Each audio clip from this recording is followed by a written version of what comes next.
So today I'm going to show you how to transfer pre-recorded tracks or loops that you've made from the Boss RC-30 loop station onto the Boss 300 RC-300 loop station. I just got this week and I've had a bunch of pre-recorded loops on this one. I've had this looper for about 2 years. It's amazing. I love it. But I upgraded and I still want to keep all those tracks because I don't want two loopers.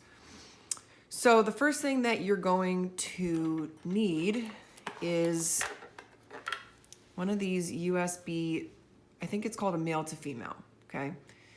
So I already had one of these from a different piece of equipment I have, so you just plug it into your computer.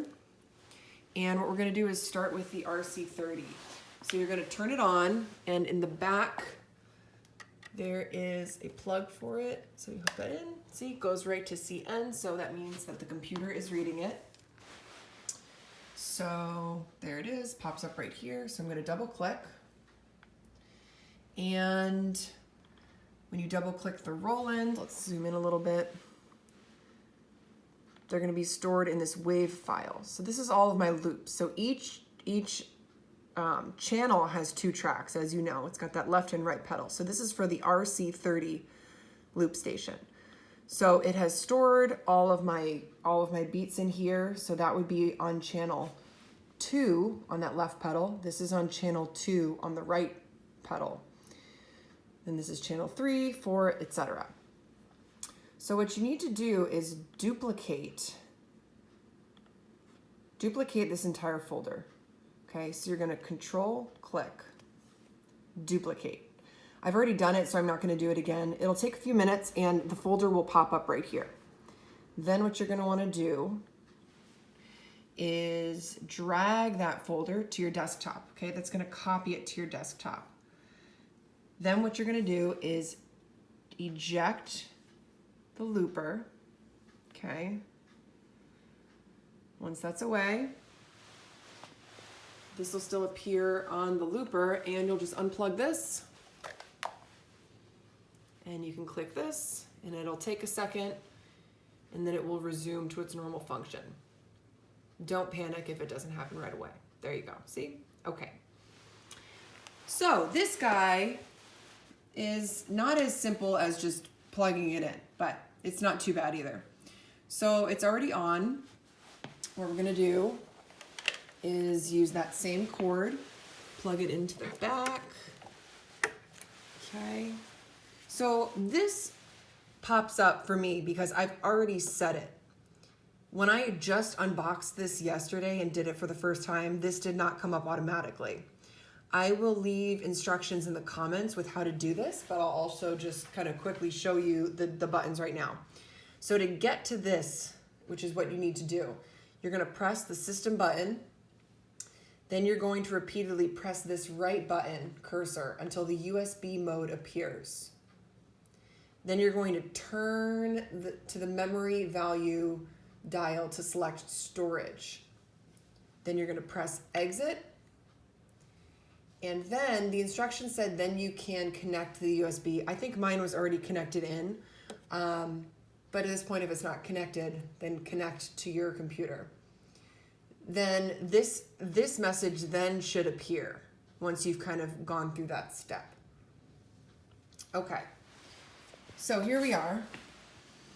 There's the 300 file. I double click right in here. Okay, so same deal. We're in this folder, the WAV folder. So the RC-300 is different because it has these 3 tracks versus just the 2. Okay, so you've got channel 1, this is first track, second track, third track, channel 2, first track, second track, third track, okay? This is the most important step of this entire video. Do not drag this folder and throw it in here.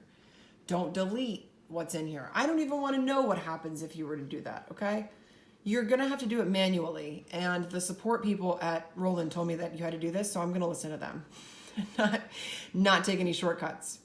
So yesterday, it took me about 20 minutes. I would say my RC-30 looper was about 75 to 80% full. It took me about 20 minutes to transfer everything. It wasn't too bad. So this is my RC-30 folder, right? Because you'll notice it's only got the 2 tracks per channel. And I know that this guy has one in there. Okay, so this was on my RC-30. So this is the second channel, first track. I'm gonna drag that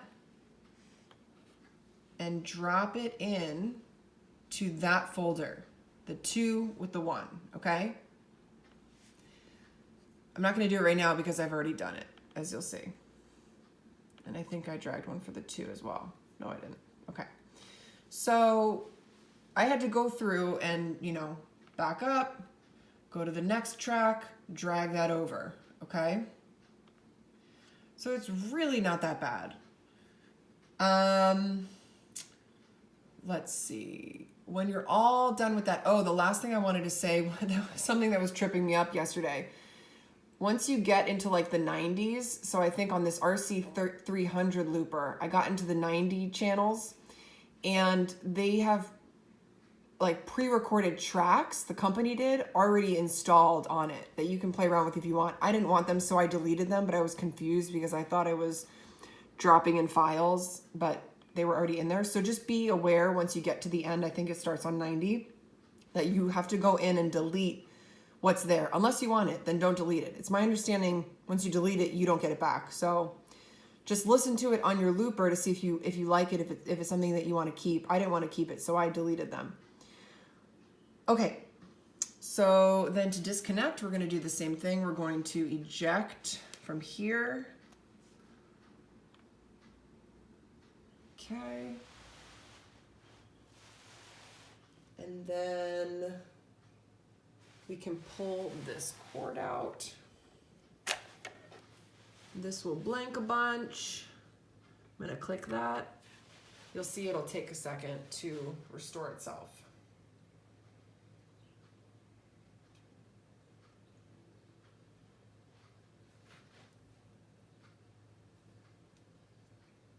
There you go. And now they're all there. So an interesting difference, let's go up a little higher. An interesting difference between the 2 pedals is that on the RC-30, when you know that you've got a pre-recorded track, it shows up with this little dot here. When it doesn't have a dot, that means it's a blank open loop. So this means that something's pre-recorded on here. So now I'm on the 81 channel, and you'll see they don't have the dot here, but it lights up on the tracks over here, which is kind of interesting. So when I scroll down to 80, you'll see that it's blank. Same thing with over here. So yeah. Another quick fun fact, because I'm just learning my way around this, make sure that your input levels are up, because yesterday I had all the volumes up and I was like, why is there no sound coming out? And it's because all of these were down. So don't forget about these. These are new. The other loop station doesn't have those. So that is how to transfer tracks. It's not too bad. Don't be intimidated. You got this.